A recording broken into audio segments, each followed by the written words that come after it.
هذا الجمع الكريم يعني في هذا الشهر الفضيل، هذا اللقاء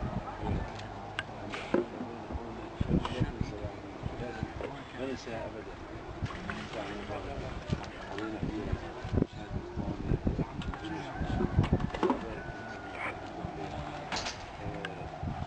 إذا يعني جعلوا لنا أمر نمشي نزورهم ندعو الرابطة المعتادين عليهم هذا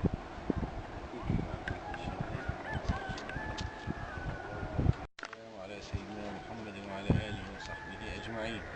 اللهم إنك تعلم أن هذه القلوب قد اجتمعت على محبتك والتقت على طاعتك وتوحدت على دعوتك وتعاهدت على نصرة شريعتك، ووثق اللهم رابطتها وأدم ودها